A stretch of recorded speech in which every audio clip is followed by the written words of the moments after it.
Hi everyone and welcome back to my channel. I'm so glad that you're here. I'm gonna keep this intro short and sweet because I'm currently running late somewhere, but I was just in need of a good old girl chat. It's been a while since I've sat down, done my makeup, and we just yapped. I feel like it's been forever, so that's what today's video is going to be all about. Make sure you grab your makeup, your hair, your nails, whatever you want to do, grab something, let's do it together. We're going to be talking a little bit about modesty. Ooh, touchy topic. Modesty as a Christian woman. We're going to be talking about the importance of dreams. We're also going to be talking about goal setting and a little bit about creativity and all that stuff. Sometimes we just need a good old makeup session with our girls. So let's have a chat. Anyway, we're about to do a little sit down and just do our makeup. I have a few different topics that I want to talk about, but overall, I just want to do my makeup and have a chat. So that's what we're going to do today. I'm starting off with my makeup, e.l.f. Hydro Grip Primer. Well, the dupe of the Hydro Grip Primer. I'm not going to talk too much about my makeup because it's a pretty simple routine, but I do want to share some of the products I'm using. This primer, I know everybody raved about it, but it's still, my oils are stronger than this primer, which is crazy. Because I felt like if anybody was going to get oily skin right, it was going to be Patrick Star, but my skin still manages to get oily with this primer. Now I'm going to let that dry for like 3 minutes because that's what you're supposed to do, even though I never listen. Anyway, the first thing that I want to talk about, which is kind of a controversial one, is modesty. I'm just going to preface this by saying these are my thoughts and opinions today. By tomorrow, if I read a comment section, I might have a totally different understanding about it, but these are my thoughts and opinions today. And I wanted to talk about them. I feel like whenever people are new to the faith, there's like the big three that people give up. It's the drinking and smoking, it's the fornication, and then it's the modesty thing. Technically big four, because I guess music as well too, secular music.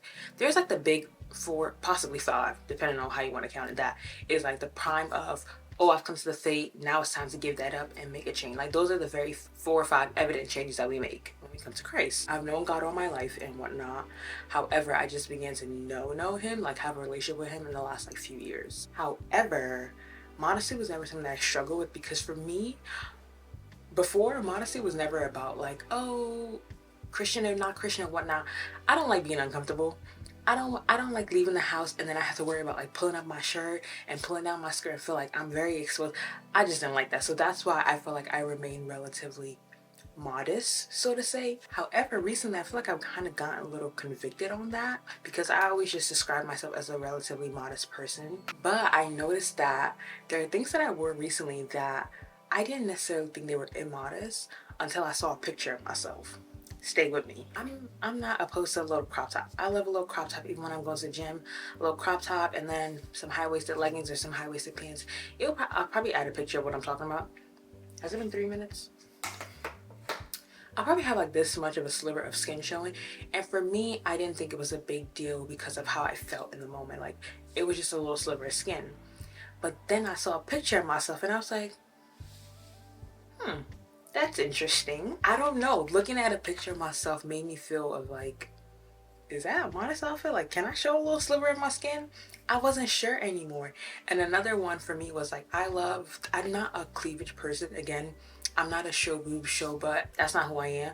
But I do love a little chest. I do love a little off the shoulder. I love to add a little shimmer and glitter on my chest, and I wore a strapless dress recently that again I did not think was immodest. However, when I saw a picture of myself, I was like, girl, your crack is showing a little bit. Like it's I was like, something is, I need to actually do my makeup. I think it's been 3 minutes. So yeah, but when I saw a picture of myself, I was like, that looks a little, it wasn't like, oh my gosh, she has her whole boobs out. But at the same time, it also wasn't like, that's a modest outfit. And I feel like for me, I realized that sometimes I kind of encroach the line of, it's not like crazy immodest, but at the same time, it's not modest either. And I feel like that's the part where I'm just like, interesting about, because I also thought about it. I think the whole modesty thing, I think it's a lot easier to spot being immodest on other people. And that's also, this foundation is so dark. Oh my gosh. That's insane. Whatever. I'm using the e.l.f. Basically the Halo Glow, the tinted moisturizer. Oh, it looks so dark.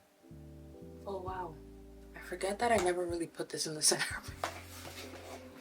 The highlight should balance it out in a second. But yeah, I feel like that's really why I wanted to talk about modesty. And then I also see this discussion a lot online of like, is modesty personal conviction? And again, these are my 2 cents today. Tomorrow they might change. I think modesty is personal conviction, yes and no. what one person might deem as okay might not be okay for another person.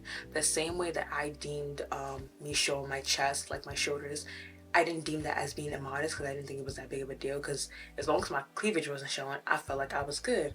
Somebody else might see that and be like, yeah, absolutely not. And again, for a long time, I didn't think anything was wrong with showing my chest.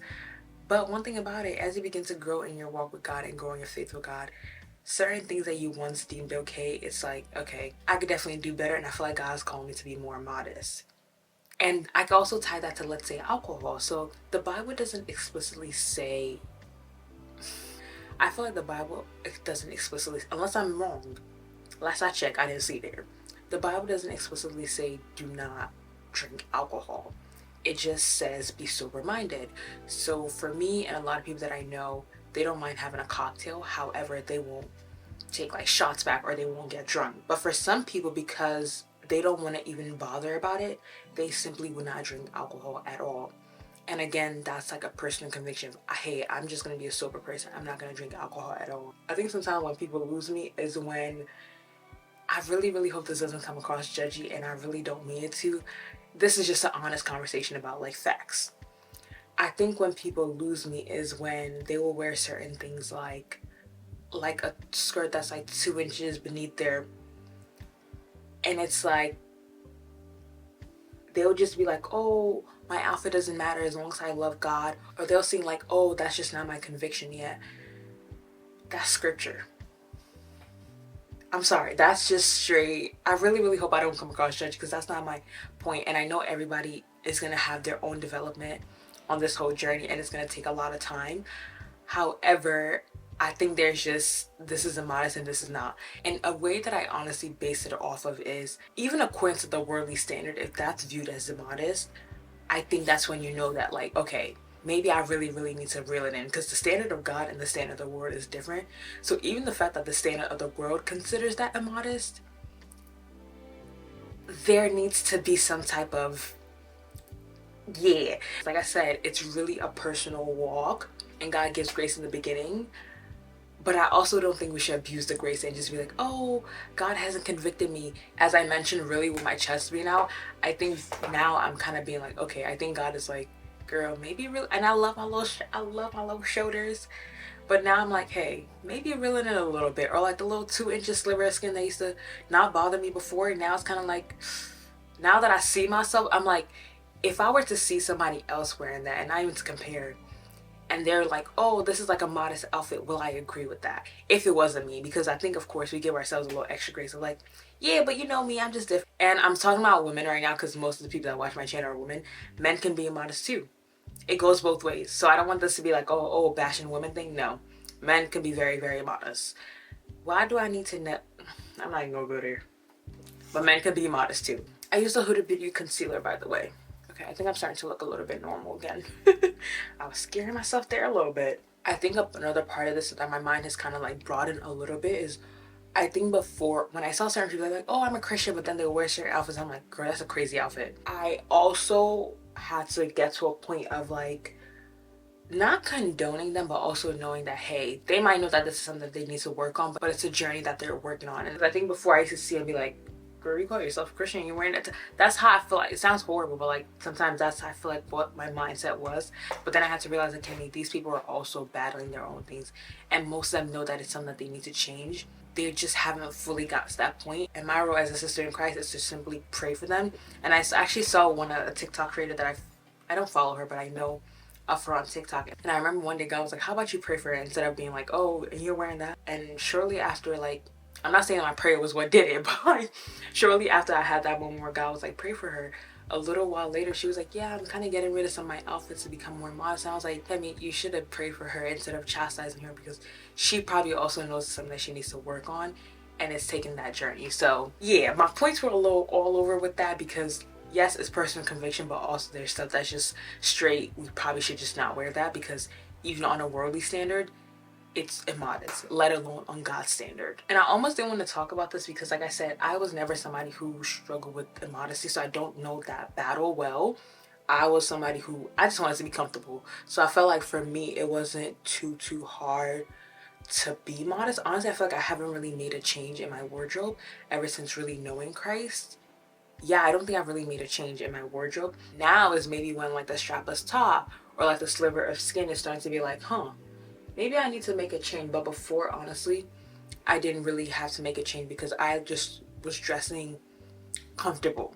I still just wanted to share this little 2 cents of it is a journey, but I think one prayer that we can all pray is like, God, open my eyes, because I'm going on a whole tangent there. I've also realized that sometimes when we're so made up in our mind about certain things, we can't even hear God convicting us. Like, we've made up in our mind that this is not a modest or this is not a bad thing, and even when God's convicting us, we don't want to hear that. Like, we just brush it off. And one thing I realized is sometimes God will put a prompting in your spirit about a certain topic, and He might do it a few times. And I used to think that after a while, if I wasn't hearing it anymore, that meant that God didn't want me to do it anymore. For instance, there was a time where I felt like God was telling me to do like the 12 a.m. prayers. And it kept like, it was like a constant like little tick throughout the day, like, make sure you do the 12 a.m. prayer today, make sure you do the 12 a.m. prayer today. And after a while, I stopped getting that like little prompting throughout the day. And I was like, oh, maybe I don't have to do it anymore. Girl, you silenced the spirit. That's also another part of this of like, sometimes I think we think, oh, maybe I don't have to do that anymore. No, you just let your flesh win in that moment of like, I don't want to do that, and you silence the spirit talking to you. So that's also another part that I want to drop in really quick. I spent way longer on that than I thought I will, but I hope you guys got a little 2 cents and know that I promise I'm not judging you. We're on this walk together. Just, I pray that God does the work in us and to help us be more modest and just treat our bodies as temples as we go on this journey called life. Anyway, the next thing that I wanted to talk about was dreams. And it's 2 story time because I'm currently reading The Power of Dreams by Stephanie Ike Okafo. She's a Nigerian American pastor based in, I think she's a pastor at Potter's House, I think. Anyway, she wrote a whole book about the power of your dreams, and it talks about how dreams are so powerful and whatnot. And I wanted to share a story time of basically God was just like, yeah, girl, that's not your man, through my dreams twice. Because dreams are really, really powerful. And it's so funny because I remember, quick story time, when I was younger, I used to watch full-blown movies in my sleep.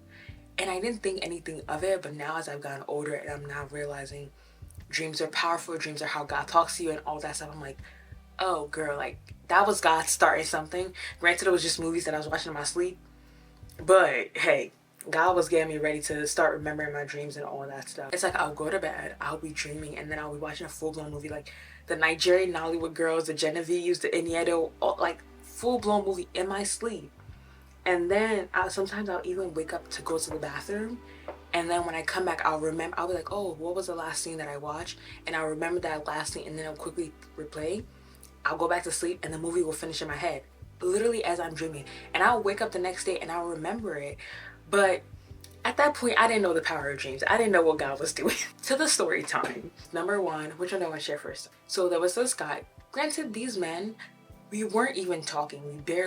Anything had barely started, and God shut it down quickly.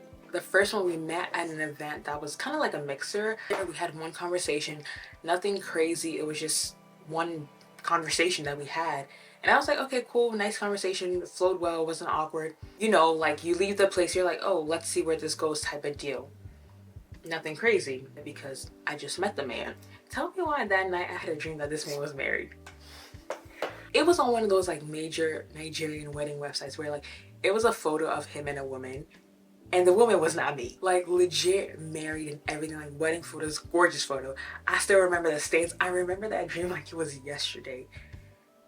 And I remember being like, in the dream, I was kind of like, yo, why did you come to the event if you were married? And he gave whatever excuse. But I woke up the next morning, I was still like, you know what, guys?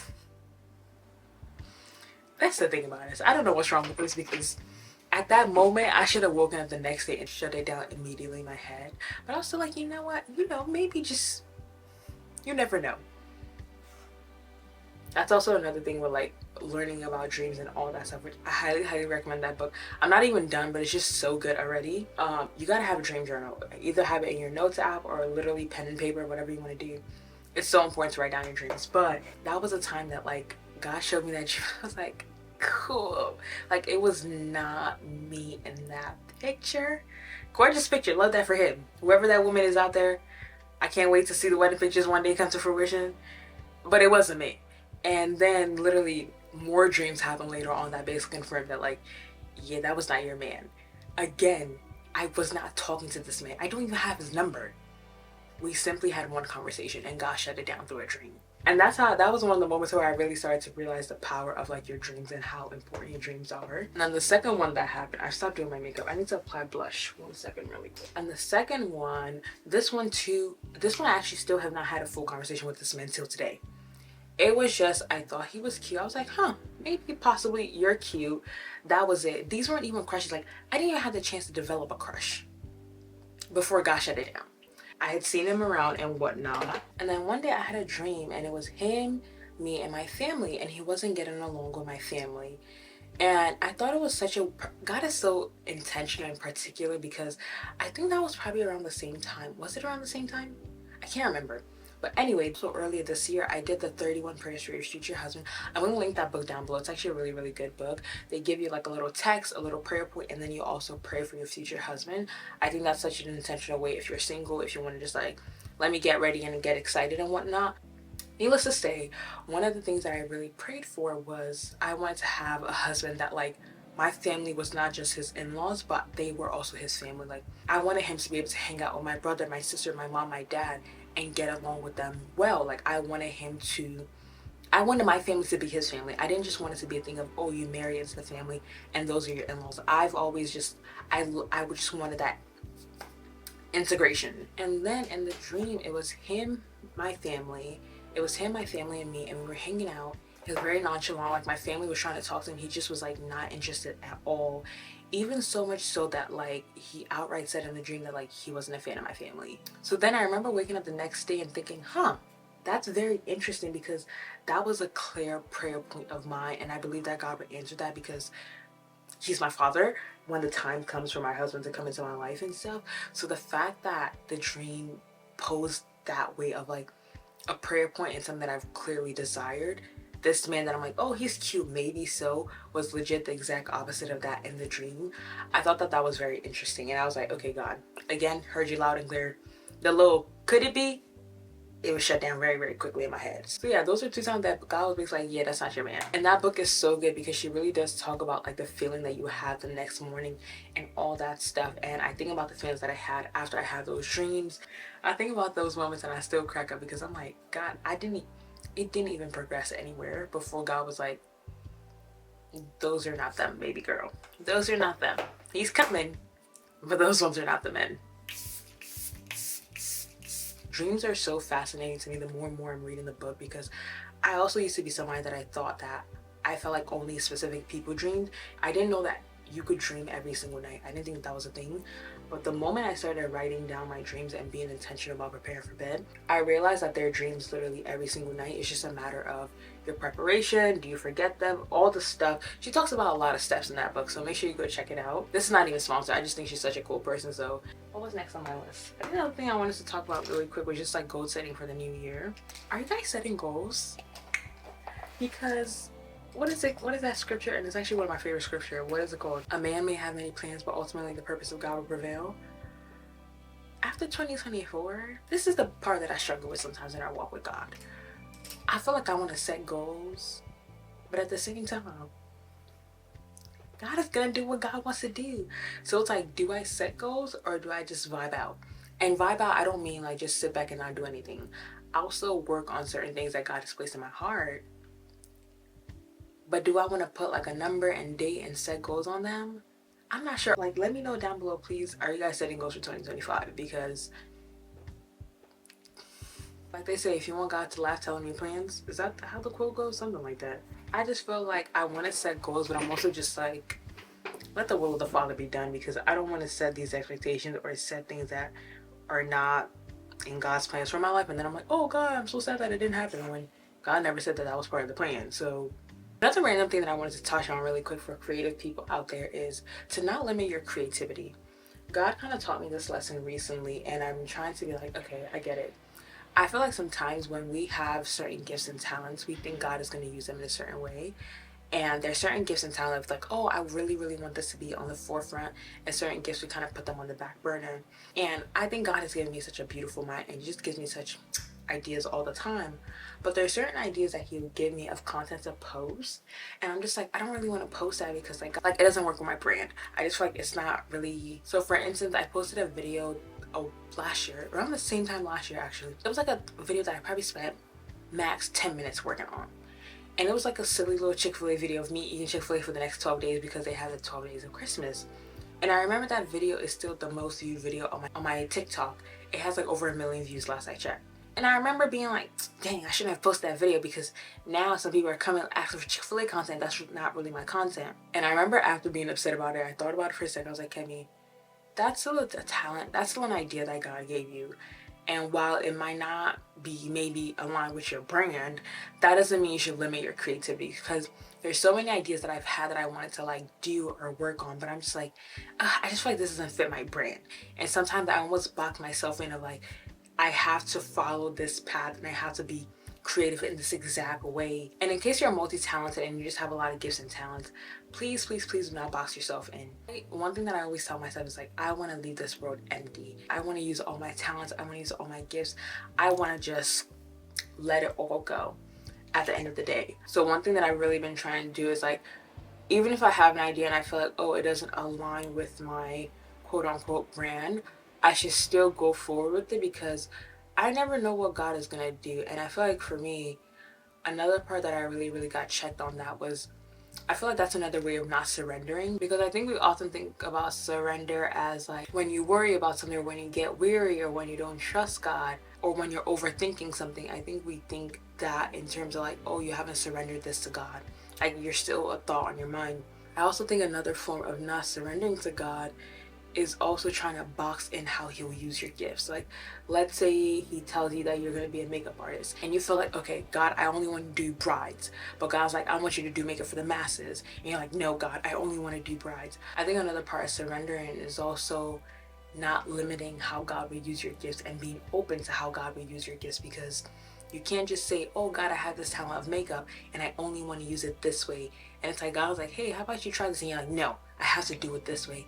You haven't really surrendered your gift, and you're not really being open to God using your gifts as He sees fit. Yeah, that's just a random thought that I had, because I was talking to an entrepreneur and she's like a serial entrepreneur. She's had like different businesses and whatnot.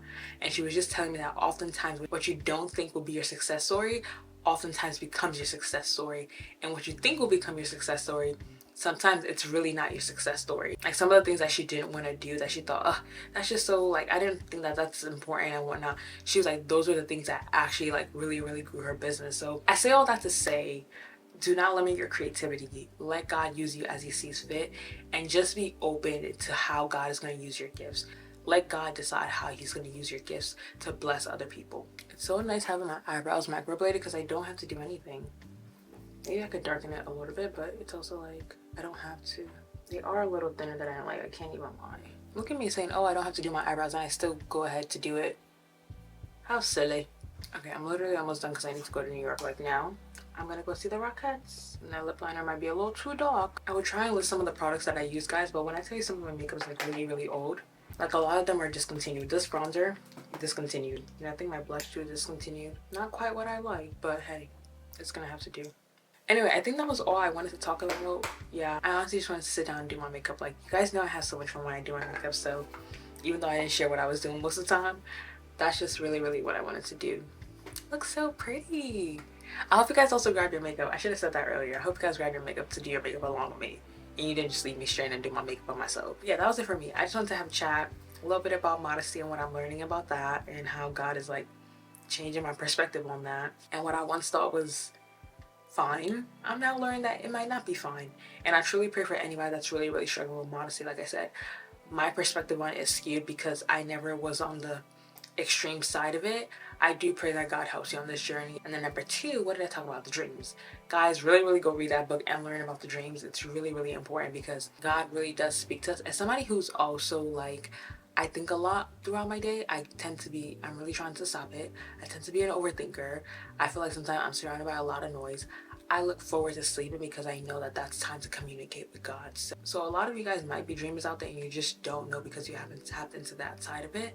So definitely go read that book. Also go read scripture about what God says about dreams, which is also good because the book actually has scriptures in it, so you can kind of go cross-reference it and all that stuff. Know when God's telling you that man ain't your man, and know when God's telling you that man is your man, because he can also do that too. And then lastly, what did I say? Goal setting. I don't know if I'm goal setting. Let me know down below if we're goal setting for 2025, or we're just like, God, whatever you have for goals for me is what I'm gonna do. And then lastly, like I said, please do not limit your creativity.